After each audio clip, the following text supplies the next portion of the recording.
jioni ya leo. Maana yupo.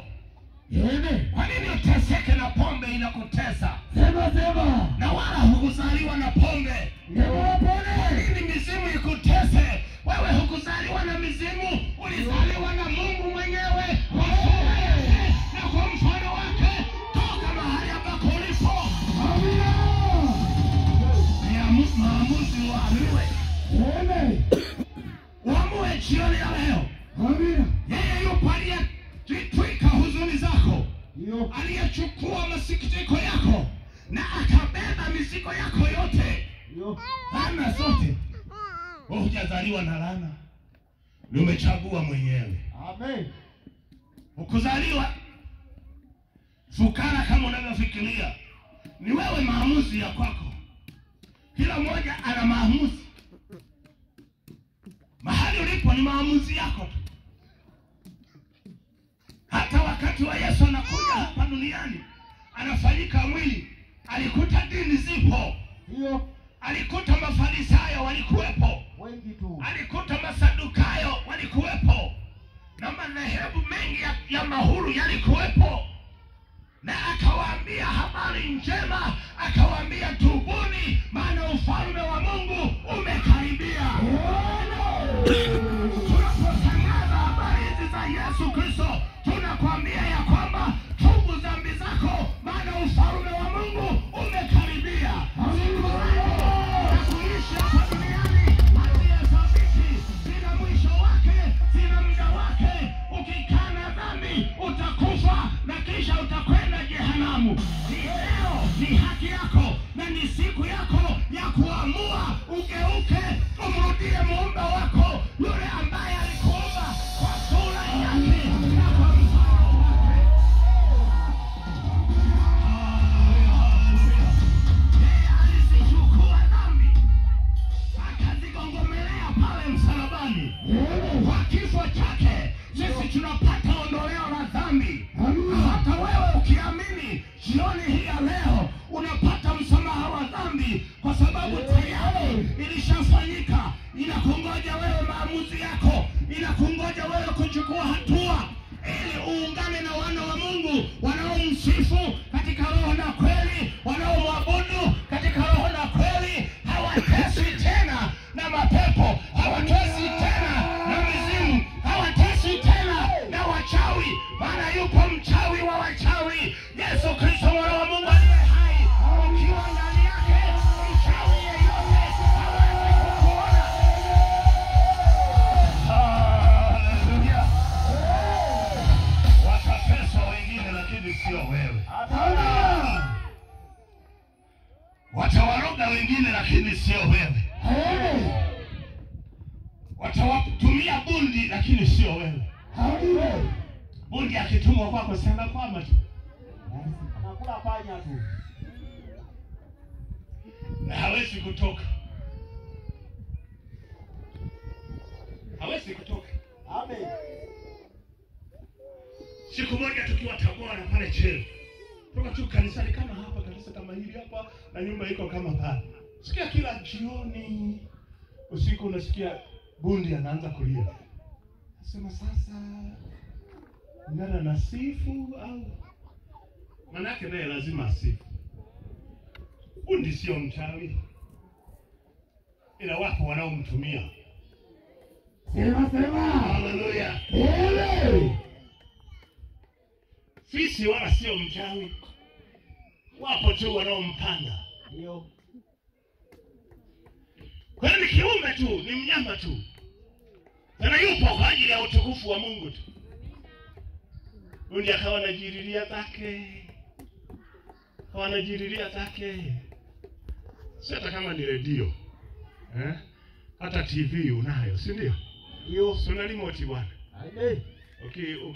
Ukionesha pale unaweka channel unayotaka. Si ndio?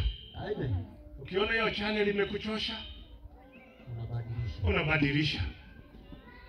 Unaweka channel nyingine. Tukachoka tu. Tukaona hii sauti nayo imechosha hii. Kwani siku zote ya nini kwani? Si tunataka sauti nyingine. Haleluya. Nikamwambia lakini kama amependa mwenyewe kuendelea kupiga kelele hapo, hata toka mpaka asubuhi tumuone. Asubuhi tunaamka, tunamkuta anazunguka tu. Akasema mbona haendi? Akasema huwa haoni mchana. Nilikuwa naona jua bundi haoni mchana. Akawa anazunguka tu, kaingia kwenye shimo humo anatoka. Nikamwambia saa pigwe tu huyo. Apigagu huyo.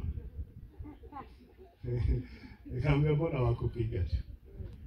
Wakupiga tu tena rahisi tu. Na ni mlaini kweli ukimpiga akaishia hapo. Kesi kaishi. Kama tusubiri kingine. Muziki umeishia hapo. Tumebadilisha channel. Hero. Tulikuwa TBC tukaweka channel 10. Kaendelea na 10. Hallelujah. Bwana kajisogeza mganga tena.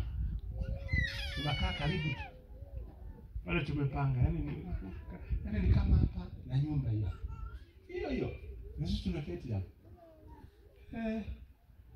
Kila siku hapa anapiga makelele yake. Nasema hivi sasa. Unajua kuna wapendwa pia kuna wapendwa. Tuko pamoja. Kuna wanani?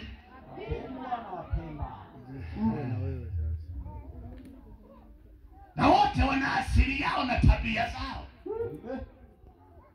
Hallelujah. Wapendwa ndio wanaosifu hapa na kumuinua Kristo, lakini wapendwa wanaweza wakawekwa hapa wakaungana na wewe wakasifu jioni hao wakaenda kwenye hiyo nyumba. Sema wapone.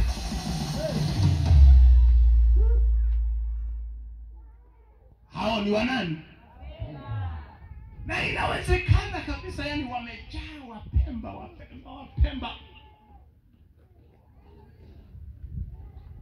Akasema sasa jamaa huyu kwani kupiga kelele hapo, sinajua wanaweza wakapita wale wapemba wakapita wakaenda hapo. Na ndio atajisifia. Na ndio maana unajua hata injili inakuwa ngumu wakati mwingine, sio? Amen. Kwa sababu ya wapemba hao.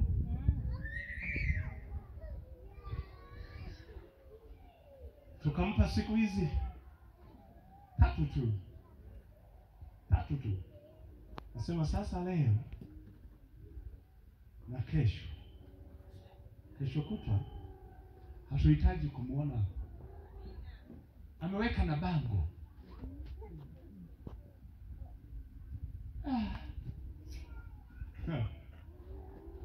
Na siku ya kwanza ikapita. Na ya pili yake. Siku ya ngapi? Alionekana.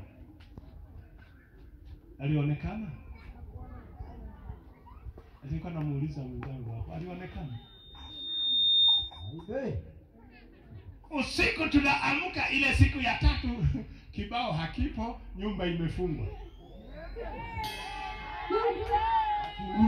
Wakasema ameelekea wapi? Ameenda Sikonge. Alihamia huko.